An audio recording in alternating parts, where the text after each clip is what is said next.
Matapos ang matinding hamon, dumating na tayo sa dulo. Paano pumasok? Para sa final challenge ng kusina battle na ito,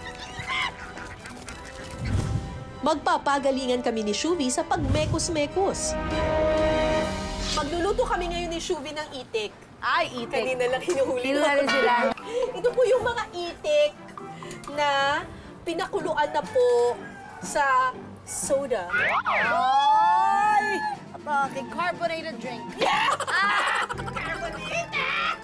Spell carbonated, basta yun. Ang soda kasi, meron siyang tenderizing power. Oh! Tenderizing! Science yun, pa! Pasarapan ng sariling version ng adobong itik. Dito na talaga magkakaalaman.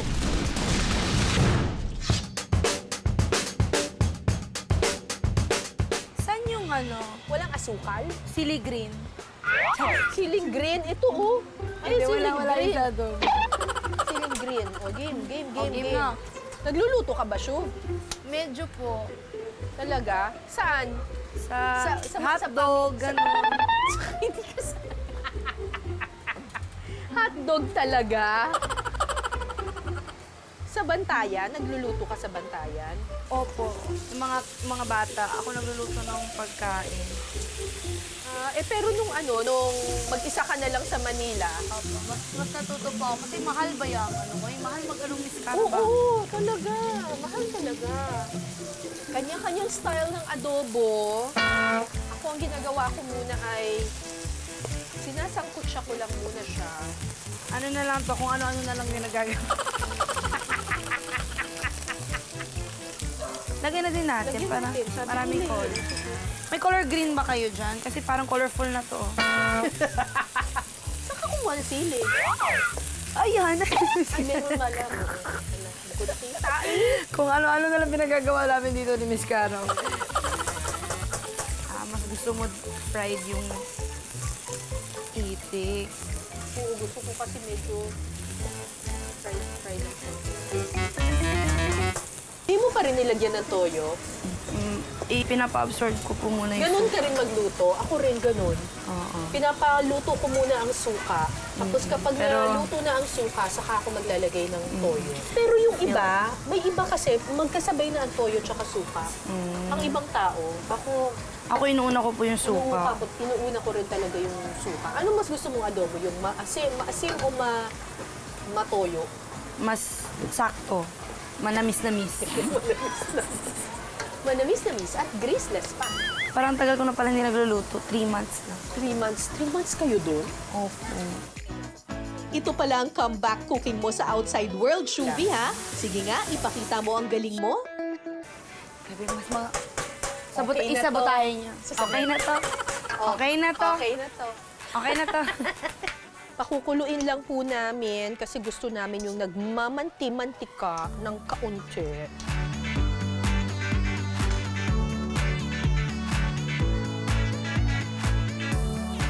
Ano, masarap na? Okay na to. Ang ahang. Ang anghang nga, naramihan natin ng ano eh. Natagalan. Alat. Paalat. The more pa to pakulo, mas aanghang pa to. Naku, mukhang nag-collab din ang lasa ng adobo ko. Parang masarap mo sa'yo. Ang anghang. Maabot dito yung anghang.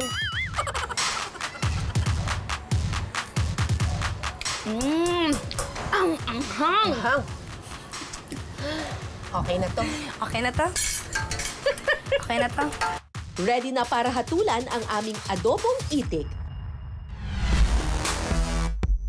Siyempre, ang huhusga pa rin via blind tasting ang mga pambato ng tagig sa pagluluto ng itik. Take it away. Let the judging begin. Sige na po. Sana po ay maging mas mapanuri po kayo. Mas mapagmatsyag. Mas mapanglasa. Masarapan kaya sila sa lasa? Napainom si Ma'am. Napainom si Madam, parang... Naanghangan. Parang kung hindi siya nasarapan. Nasuka ata. Sobraan ata sa ano. Tamis asim, sakto yung alat. Masarap. Ay, masarap Masarap pala. pero napainom. Sarap lahat. So medyo, sorry, medyo may alat ng konti, ano?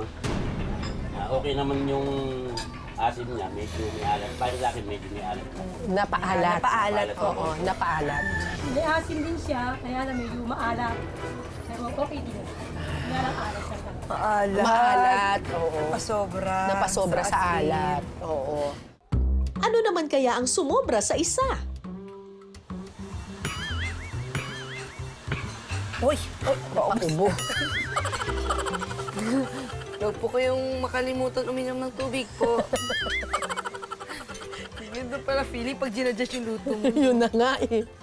Kayo na nga nilutuan. Pinawisan daw siya. Maanghang. Maanghang. Kayo naman po, sir. Ganun din, ano? Okay yung lasa niya, pero yun nga lang, talagang sumobra naman yung asin. Pero- Pero yung alat niya, yung Sakto. yung asim niya, okay lang. Yung talagang spicy lang talaga siya. Ah. Hindi pwede sa bata. Ano, okay lang, manghang siya eh. Mm-mm. Okay lang sa akin. Ano po, maalat din po ba? Medyo lang, medyo maalat ng konti. Konti. Pero masarap. Kaninong adobo kaya ang mas pasok sa banga? So, alin pong mas Asin gusto? pa. Ikaw, Kaninong adobong itik naman kaya ang mas pinusuan ng ating mga hurado? Kaninong adobong itik kaya ang nanaig? Ang resulta ng huling challenge, So, alin pong mas asin gusto? pa. Ikaw, Ate Kay. Second. Second. Ikaw, sir. Sa edad ko, okay sa akin yung pangalawa dahil yung sa ang Kayo naman po. Yung number 2, kasi masarap siya eh, maanghang. 1 point ulit para kay Shuvi. Matapos ang 7 round ng Kusina Battle Itikan Edition, narito ang score.